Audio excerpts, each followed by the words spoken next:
What if one of the most dangerous muscle cars was never meant to be famous? This was the sleeper assassin hiding inside a simple Nova body. The Yenko Deuce was built to move fast without looking fast. It was fast enough to challenge cars far more famous. He was not just a dealer, he was a performance rebel. Big block muscle cars were becoming too expensive for young drivers.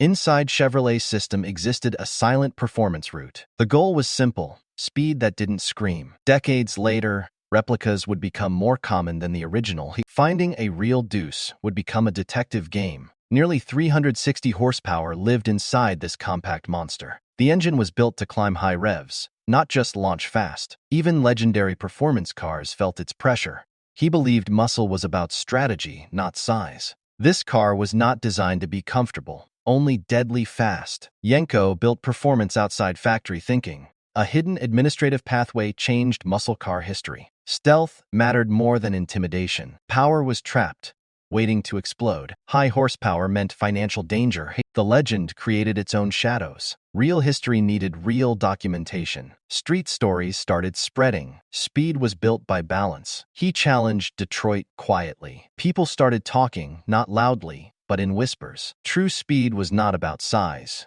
It was about balance. This engine came alive above 6,000 RPM. It demanded premium fuel and careful tuning. Some mechanics called it a Saturday night special. Rarity turned this machine into a collector obsession. Only a small number were ever built. 0 to 60 happened in around 6 seconds. It was born for straight-line punishment. Chassis strength mattered as much as horsepower. The Deuce didn't roar, it barked sharply. Power was hidden beneath simplicity. Luxury was not the mission. Stories made the car more famous than marketing ever did. The legend became easy to copy. History lived inside paperwork. So tell me, was this history or just a perfect imitation? This was not just an engine.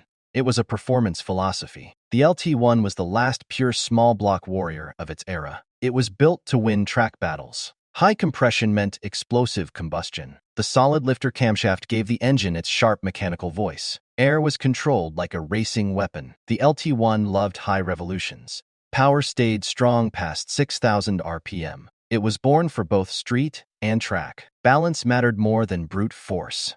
Factory rating was about 360 horsepower. Real potential was closer to 400 horsepower. The spirit of Corvette performance lived inside this compact car. Light body meant sharper acceleration. This car rewarded precision. 0 to 60 in roughly 6 seconds. Mid-13-second quarter-mile territory. Simple headers could unlock more aggression. Cooling efficiency was critical for high-rev performance. The viscous fan helped control thermal stress. Free exhaust flow meant stronger breathing. The LT1 came alive at high revolution.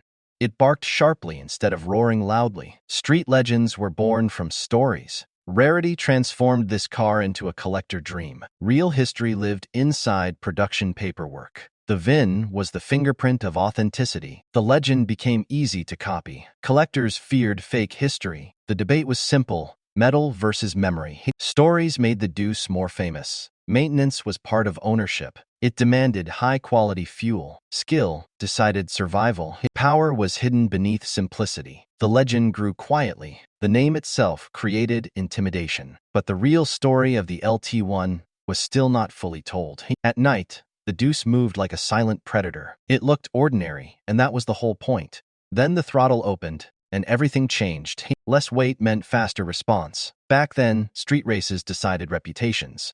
And the Deuce loved surprising bigger machines. Most people didn't know what it really was, but the stories began spreading from city to city. In garages and workshops, the legend kept growing. And yet, most people still didn't understand where this machine truly came from. As the legend grew, imitation quietly followed. Soon, copies began appearing across the country. Externally, the transformation was surprisingly simple. A simple badge could fool an untrained eye. Collectors started asking difficult questions. Paperwork suddenly became more important than horsepower. The factory build sheet held the truth, and the VIN number became the car's fingerprint. Buyers began wondering, was the legend real?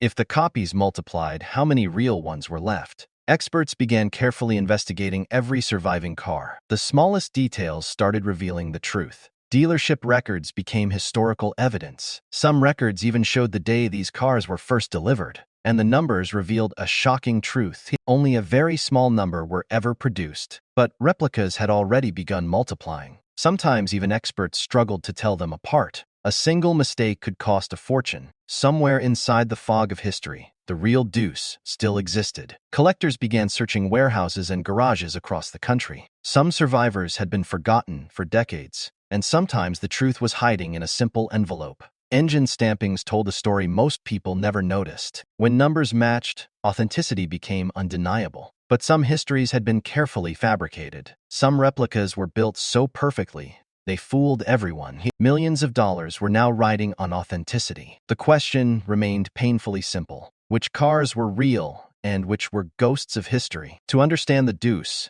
investigators followed the dealer trail. At the center of the story stood a fearless dealer named Don Yenko. He wasn't just a dealer, he was a racer. And racers understand speed differently than corporations. Corporate rules limited what Chevrolet could officially build, but Yenko found a creative path through the system. He discovered a loophole inside the ordering system, and through that loophole, the sleeper was born. It could outrun giants without looking dangerous. But the real genius of Yenko's plan was still hidden inside the numbers.